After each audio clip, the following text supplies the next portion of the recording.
அனைவருக்கும் வணக்கம். இன்றைய முத்தாய்ப்பான சிந்தனைகள்ல ஒரு சிறு கருத்து நாம பார்க்க போறோம். நம்மில் பலருக்கு கோவிலுக்கு செல்லக்கூடியது வழக்கமாகவும் பழக்கமாகவும் வச்சிருப்போம். அப்படி நாம போகும்பொழுது நிறைய அபிஷேகங்கள், ஆராதனைகள், வழிபாடுகள் எல்லாம் மனதுக்கு நமக்கு நிறைவை தரும்.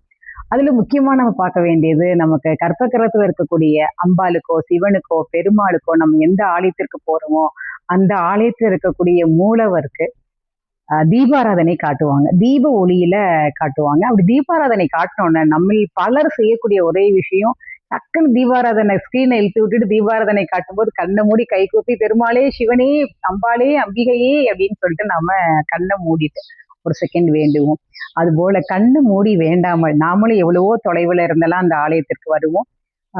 அப்படி வரும்பொழுது நம்ம கண்ணை விரித்து இமைகளை திறந்து அந்த அம்பாளுக்கோ, கடவுளுக்கோ, பகவானுக்கோ யாருக்கு எப்படி அலங்காரம் பண்ணியிருக்காங்க, மாலைகளை போட்டிருக்காங்க, அந்த பாமாலை அழகுலையும் அலங்காரத்திலையும் நமக்கு பிடித்த ஆண்டவர் எப்படி நமக்கு காட்சி தருகிறார் அப்படிங்கிறத மனசுல நிறைவா நிறுத்தி கண்கள்ல ஏத்தி வச்சுட்டோம் அப்படின்னம்னா, நமக்கு எப்பயாவது ஒரு துயரம் வரும் பொழுது, துன்பத்தில் இருக்கும் பொழுது, ஆலயம் செல்லக்கூடிய சூழ்நிலை இல்லாமல் இருக்கும் பொழுது, அன்று நாம கண்ட காட்சியை மனதில் இருத்தி ஆண்டவனிடம் வழிபடும் பொழுது நமக்கு ஒரு மிகப்பெரிய சுகமாகவும், ஒரு என்ன சொல்றதுங்க, ரொம்ப நம்ம கூடவே கடவுள் இருக்காரு, அலங்காரத்தோடு பார்த்திருக்கோம். அன்னைக்கு நான் கோவில்ல பார்த்த அந்த அலங்கார காட்சியை என் மனசுல வச்சிருந்து நான் வழிபட்டேன், துன்பத்திலிருந்து விடுபட்டுட்டேன் அப்படிங்கிற ஒரு மன நிறைவு நமக்கு கிடைக்கும். அதனால இனிமேல் கோவிலுக்கு நம்ம போகும்பொழுது, தீபாராதனை காட்டும் பொழுது கண்களை திறந்து நன்றாக அங்க இருக்கக்கூடிய சாமியை பாருங்க. இன்னொரு விஷயம், எல்லாருமே கோயிலுக்கு போன உடனேயே நம்மளுடைய செல்போனை சைலண்ட் மோடுக்கு மாத்துங்க அல்லது வைப்ரேஷன் மோடுக்கு வைங்க. நிறைய பேர் நம்ம காலர் டோன் போட்டிருப்போம்.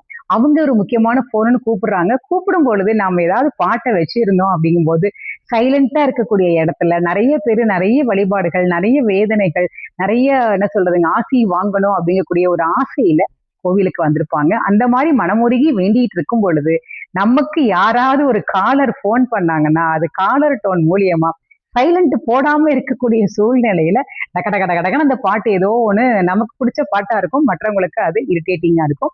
அந்த மாதிரி ஒரு சூழலை நாம யாருக்கும் கொடுக்காம நம்ம கோவிலுக்குள்ள வரும் பொழுதே நம்மளுடைய மொபைல் போனை சைலண்ட் மோடுக்கு மாத்திடுவோம். இன்னொரு விஷயம், சைலண்ட் மோடுக்கு தான் மாத்திருக்கிறோமா அப்படிங்கிறதையும் செக் பண்ணிட்டு நாம சாமி கும்பிட வந்தா நமக்கும் நம்மை சுற்றி இருப்பவர்களுக்கும் மன நிம்மதியும், மிகவும் மற்றவங்களுக்கு ஒரு நல்ல விஷயத்தை கொடுத்தோங்கிற மன நிறைவு நமக்கு கிடைக்கும். எவ்வளவோ தானங்கள் பண்றோம், அன்னதானம் பண்றோம், வஸ்திர தானம் பண்றோம், காணிக்கை தானம் பண்றோம். அது எல்லாத்த விட மிகப்பெரிய தானம் என்னன்னு பாத்தீங்கன்னா, இந்த மாதிரி அமைதியான ஒரு சூழ்நிலையில இறைவன் முன்னாடி இருந்து ஒரு தீப ஒளியில, ஒரு இருட்டான ஒரு அறையில தீப ஒளியில நம்மளுடைய சுவாமியை அலங்காரத்தை காட்டும் பொழுது சிலருக்கு போன் வந்துடும். அந்த மாதிரி இல்லாமல் போனை சைலண்ட் மோட்ல போட்டு வைக்கிறது எல்லாருக்கும் ஒரு சிறப்பா இருக்கும்.